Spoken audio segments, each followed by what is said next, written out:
Thing by all. What do you call love in your language? Not your tribal Luya. Luya. The love when you say you love someone. When you say you love someone. Ndahuyanza.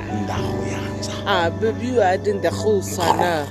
You say reduce it the again. whole. Say it again. Ndahuyanza. Ndahuyanza. Ndahuchama. Ndahuchama. Sana. Sana. No, sana. Just say sana. Sawa. And you? What do you want me to say? I love you so much. How do you say it? Monife. That's Yoruba. And Igbo? I leave that language.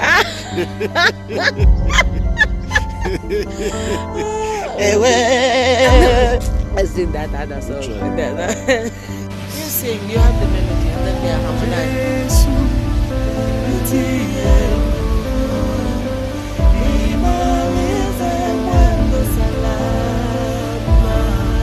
Hi ladies and gentlemen, hello world, hello Kenya. My name is Jesse. I am an equalizer, also known as Jesse, not Jesse. You see, myself and beloved John have been friends for a while right now, and I happen to be his manager, and I usually help him to manage his shows and his bookings here in Nigeria, inclusive of his music, while he's home and abroad. And sadly, we lost beloved John to a supposed gas accident. It's just myself and friends and family over here in Nigeria. We are concerned. And we want to know the truth. You see, in the stories that is going on around Kenya right now, you know, it's heartbreaking, and that is the reason why I am doing this video, because you see, though beloved John is gone, but we can't do anything about it. We can't even question him to even know what happened to him. And that is why I want the whole world to find out what I know and find out the loopholes that we've been finding out, you know, since I've heard this. And also I got to hear about this gas explosion from a friend of the family. For privacy's sake, I'm not going to mention the name of the family who told me, because as at the time I visited Kenya in November 2019 for their wedding, I happened to be with these people, and I spent some quality time living in their house for some time, while beloved John and his wife, you know, went to the hotel to have their honeymoon. And after they got back, I was with them in their new house, which was at the river on Mombasa Road. You see, I've lived in that house, and I know the setting of that house. I know every setting of that house, and I just want the whole world to understand that stories don't tally.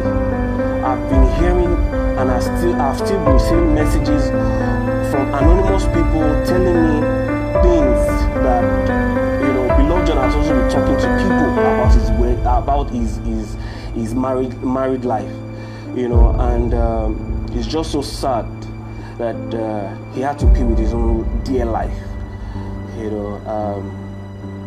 Only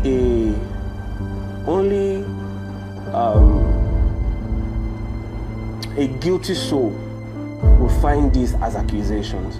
I'm not accusing everybody, and I'm not accusing anyone, but I just want Kenyans, Nigerians, and the whole world to understand this from my own point of view, and from what everyone is talking about, and find out why.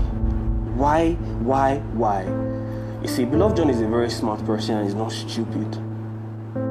Though he's not a saint, but beloved John is a very lovable person. He's a gentle soul. You cannot be around him and not love him.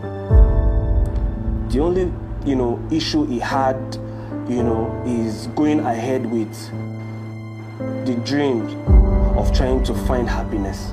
I think that was his only, you know, where he missed it. And you see, when this friend of mine, where I stayed with in Kenya, told me about beloved John and said he was in a gas accident, I asked the question, who was with him? who was with him? Immediately I chatted up Ruth Matete. I called, she didn't pick up, so I chatted her. I said, please, what happened to John? And the next thing she said was everything was okay. I said, I just heard he had an accident, a gas accident. The next thing she asked was, who told you? And immediately I told her, oh, this was the person that told me. She only gave me a thumbs up. And she didn't say any other thing else, which was around April the 2nd.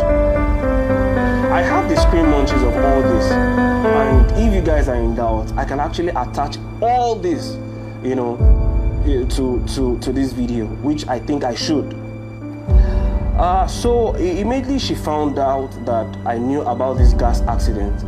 I inquired further, like, what's happening to John afterwards. I didn't get any response from Ruth or from whoever.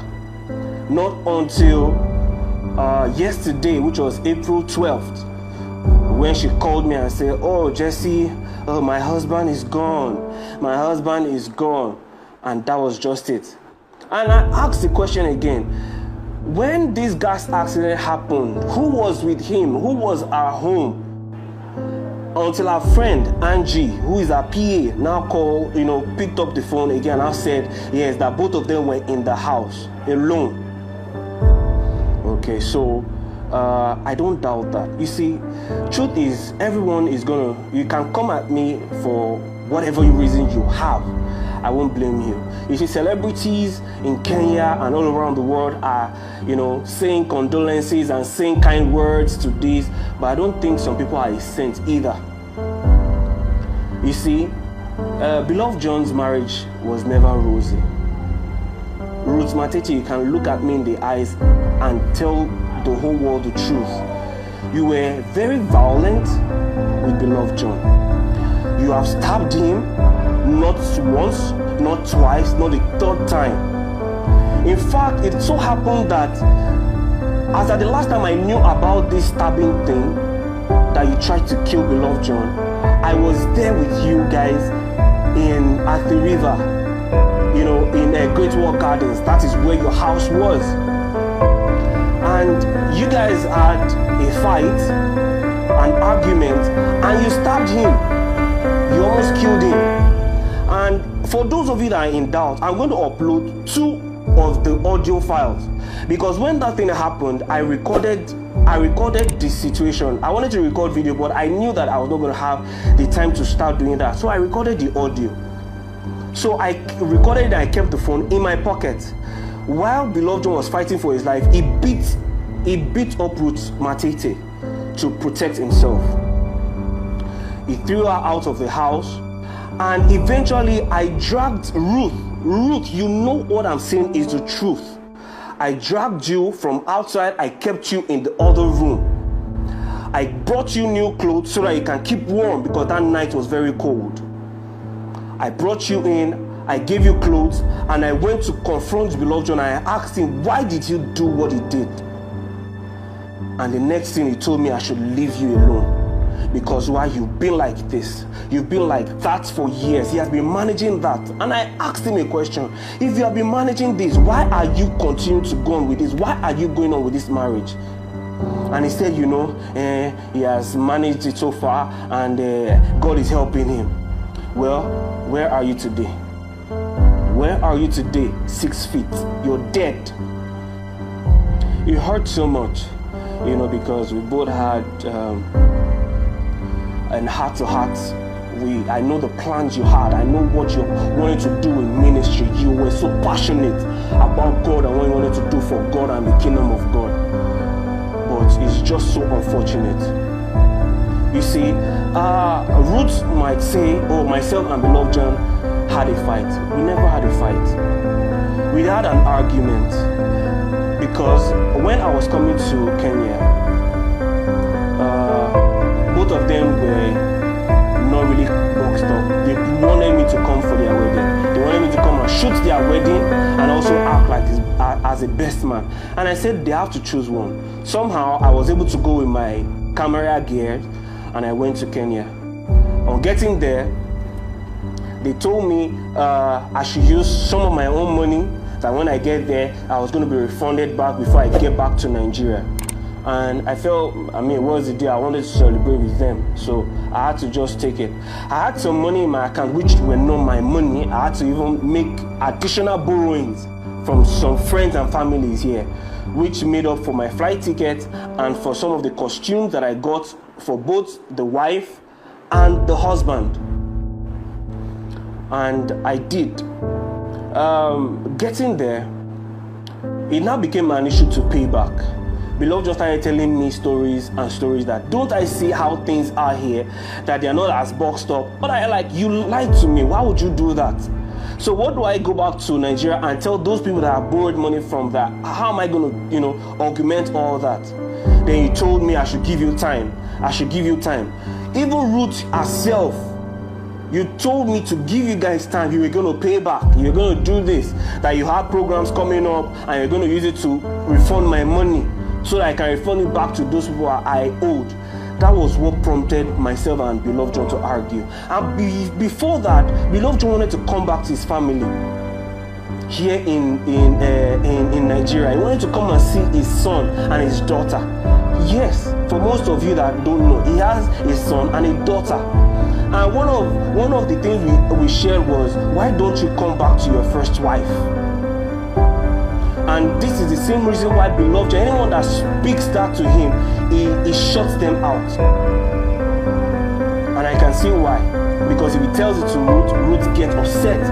Ruth is she's more interested in what people are saying about her than what is good for both herself and her husband.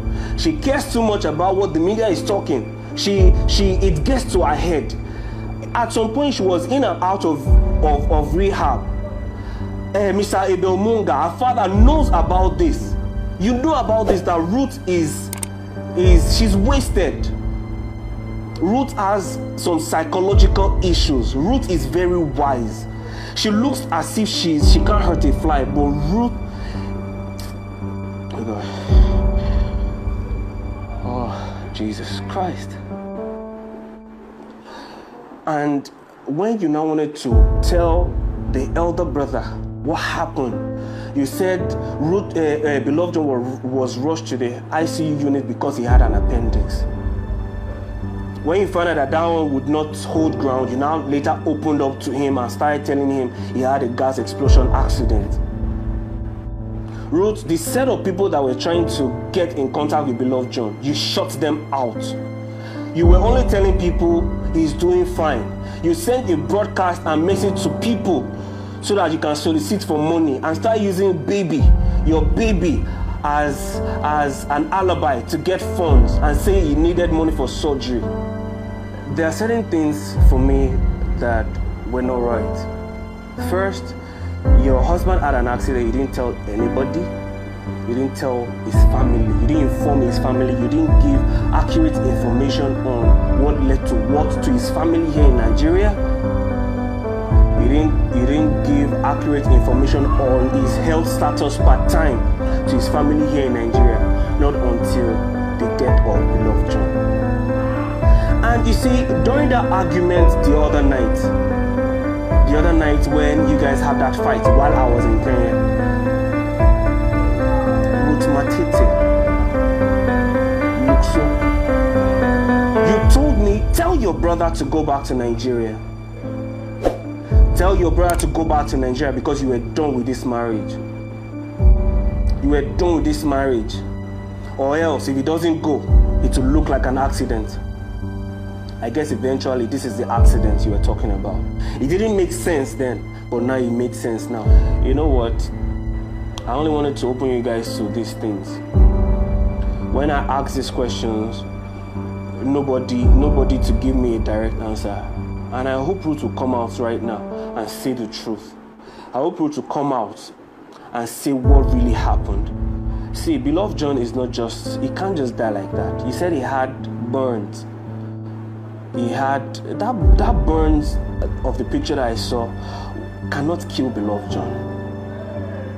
The picture is too gross, but that picture cannot hurt Beloved John. Perhaps I'm going to put the picture over here so you guys can see. The picture cannot hurt is not enough to kill beloved John. But you see, I leave it to you guys to decide.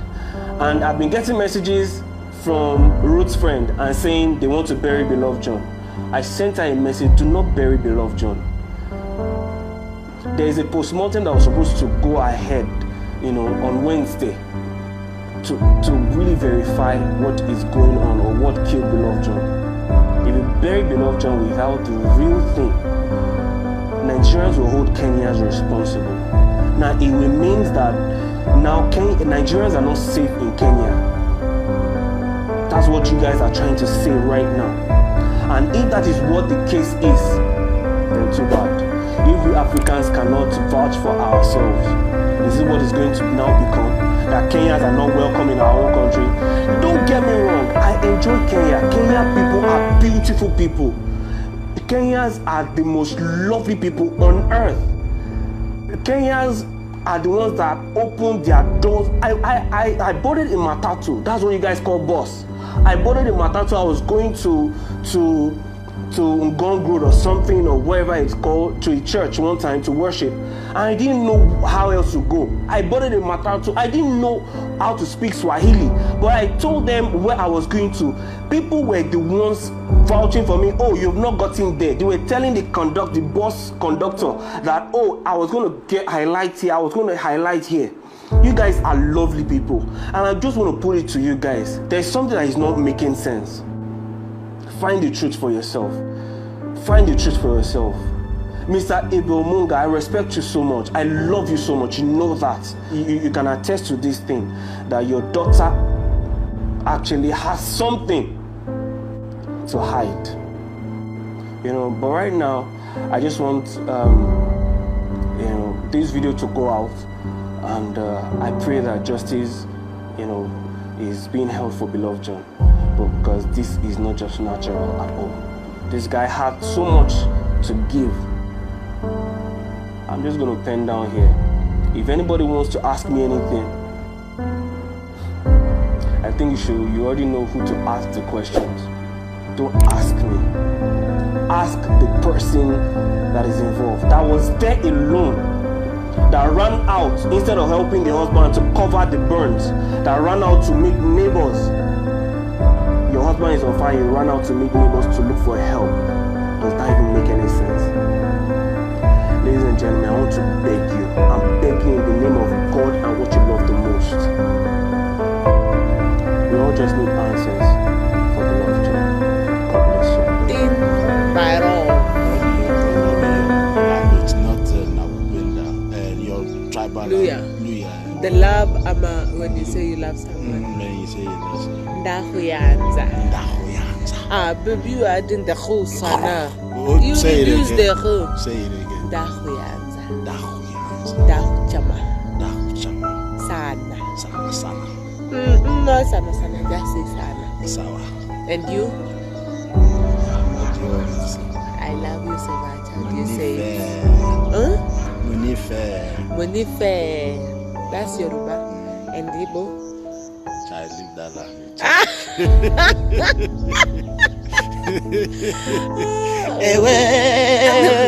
I sing that other song. You sing, you have the melody, and then they are harmonizing.